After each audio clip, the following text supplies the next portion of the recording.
বিভিন্ন মানুষের বিভিন্ন ধরনের শখ থাকে, আর তার মধ্যে মাছ ধরা কিন্তু একটা অন্যতম।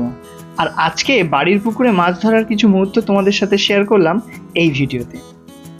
সো হ্যালো গাইজ, আর একটা নতুন ভিডিওতে তোমাদেরকে স্বাগত জানাচ্ছি। আর আজকে কিন্তু আমরা চলে এসেছি মাছ ধরতে, কারণ আগে শর্টসটাতে অনেক মানুষ লাইক কমেন্ট করেছে, তো সেই রেকমেন্ডেশনে কিন্তু আজকে আবার একটা লং ভিডিও নিয়ে এসেছি তোমাদের জন্য। চলো আজকে মাছ ধরি আর দেখাই তোমাদেরকে কি মাছ ধরা যায়, আর পুকুরটা কি লোকেশনে। তো লেটস স্টার্ট। তো এই পুকুরটা কিন্তু আমি তোমাদেরকে আগে অনেকবার দেখিয়েছি, বাট দিস টাইম কিন্তু আমরা লং ভিডিও বানাচ্ছি। আর পুকুরের উল্টো দিকে দেখো দাদা হাসান ওরাও মাছ ধরছে, আর আমি এখানে একটা সিট পেয়েছি যেখানটায় মাছ ধরবো। আর পুকুরে কিন্তু প্রচুর মাছ রয়েছে যেগুলো কিন্তু ভেসে বেড়াচ্ছে। জাস্ট আমি এরকম একটা লোকেশন চুজ করেছি, তার কারণ এই যে সামনে জায়গাটা দেখো পুরো ফাঁকা জায়গা, আর এরকম জায়গা থেকে কিন্তু মাছ ধরা খুব উপযোগী জায়গা। বাট জায়গাটা কিন্তু পুরো ওয়াইল্ড, যেন মনে হচ্ছে অ্যামাজন ফরেস্টে চলে এসেছি। বাদ বাকি সব ভালোই রয়েছে, তো দেখা যাক মাছ ধরা স্টার্ট করি। মাছ ধরার জন্য সকাল সকাল বেরিয়ে পড়েছি হাত ছিপ আর চার নিয়ে। মাছেরা যেহেতু খামির খেতে পছন্দ করে, তাই ময়দার আটার খামির মাখিয়ে নিয়েছি, আর পুকুরের ধারে চলে এসেছি মাছ ধরার জন্য। এই মাছ ধরা থেকে কিন্তু একটা শিক্ষা নেওয়া যেতে পারে, যে লোভে পাপ আর পাপে মৃত্যু। আর যে মাছের লোভ বেশি সে আগে চলে আসে আর চারটা নিয়ে পালাতে চেষ্টা করে, আর তখনই একটা টার্ন মেরে তুলে নেওয়া হয় ওপরে। ছিপ ফেলার সাথে সাথে কিন্তু একটা মাছ এসেছে চারে, আর দেখতেই পাচ্ছ তোমরা ওটা খাবারটা নিয়ে কেমন নাড়াচাড়া করছে। আর তারপর ঠিক সময় সুযোগ বুঝে একটা টান দিলেই মাছটা চলে আসবে আমার প্যাকেটে। যেহেতু পুকুরের চারিপাশটাতে ঘাসে ভরা, তাই জিওল মাছ থাকবে, এটা স্বাভাবিক ব্যাপার। আর দিনের শুরুটা হলো একটা কই মাছ ধরে। তো বাড়ির পুকুরের কই মাছ সেটা তো স্বাভাবিকভাবেই টেস্টি হবে, তাই সেটাকে নিয়ে কিছুক্ষণ দেখার পরে প্যাকেটে রাখলাম। আর তারপরেই কিন্তু একটা ছোট পোনা মাছও ধরেছিলাম।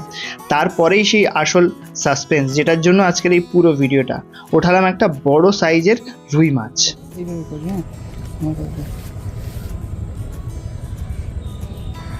সো গাইস, বড় একটা মাছ এই মুহূর্তে উঠেছে।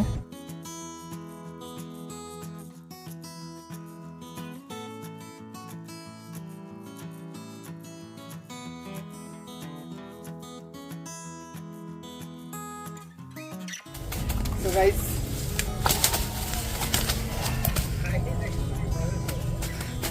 মাছটার কেবল সাইজ দেখো, মাছটা বড় একখান মাছ এবার ধরে। সো গাইস, এখন একটু শো অফের টাইম, তার কারণ জানো দুটো বড় মাছ ধরবে। আমি জানতাম আমি যে কত বড় একটা ফিশারম্যান, আমি তো জানতাম। ঠিক আছে, চলো আরো মাছ ধরতে হবে নাহলে। তো মাছ হচ্ছে ঠিকই, কিন্তু এখানে কিন্তু প্রচুর রোদ, আর এই রোদ্রে এতক্ষণ ওয়েট করা যাচ্ছে না, তাই আমি একটু ছাওয়ার দিকে এসেছি ছিপটাকে নিচে ফেলে রেখে। বাট আজকে যে পোনা মাছগুলো হয়েছে ভাই, সাইজ খুবই ভালো। আর বড় মাছ ধরলে এমনিই মাছ ধরতে ভালো লাগে। আর যারা মাছ ধরতে পছন্দ করো আর কি, তারা কিন্তু অবশ্যই কমেন্টে লিখবে যে লাইফে কখনো ছিপ দিয়ে মাছ ধরেছো নাকি, বা যাদের হুইলের নেশা আছে। বাই দ্য ওয়ে, আমরা কিন্তু হুইলের বিভিন্ন জায়গায় মাছ ধরতে যাই, আর তোমরা যদি হুইলে মাছ ধরতে পছন্দ করো তাহলে কিন্তু সেটা কমেন্টে অবশ্যই জানিও। এইখানে মাছের মধ্যে 3টে কই মাছ ধরেছি, আর এই বড় সাইজের 2টো রুই মাছ যেটাকে বলে সেটা কিন্তু ধরেছি। আর এখন আমরা যাচ্ছি হচ্ছে পুকুরের অন্য সাইডে, কারণ কি এই সাইডে প্রচুর পরিমাণে রোদ চলে এসছে। তো মাছ তো ধরা চলছে, তার পাশাপাশি কিন্তু এটা পুরো দেখো ব্যাক সাইডটা খুবই একটা বন্য এলাকা। এখানে এনি টাইম যদি 2-1টি সাপ দেখি, আগের দিন একটা মোটা সাপ দেখেছিলাম, বাট সেই সাপটা আজকে আছে কিনা তাই দেখতে গেছিলাম, বাট আজকে সে নেই। সাপ কি আর সবসময় এক জায়গায় থাকে? তো চলো এই রৌদ্রে এই সাইডটাতে আমরা একটু চেঞ্জ করি জায়গাটা, যে এই সাইডে থাকবো না, একদম পুকুরের উল্টো সাইড যেটা রয়েছে সেই পিছন দিকে দেখো দাদা ওইখানটায় মাছ ধরছে। সে ওইখানটাতে মানে অন্য ঘাট ওটা একটা, সেখানে যাবো আর সেখানে গিয়ে এবার মাছ ধরবো। তখন এখানে প্রচুর রোদ, একদম মুখ ফুক টান হয়ে যাচ্ছে। তো পুকুরের উল্টো সাইডে চলে এসেছি, কারণ এই সাইডে ছাওয়া রয়েছে। আর এখানটার লোকেশানটা একবার দেখো, আমাদের এই পুকুরের লোকেশানটা একবার লক্ষ্য করো, চারিদিকে সবুজ গাছপালাতে ভরা।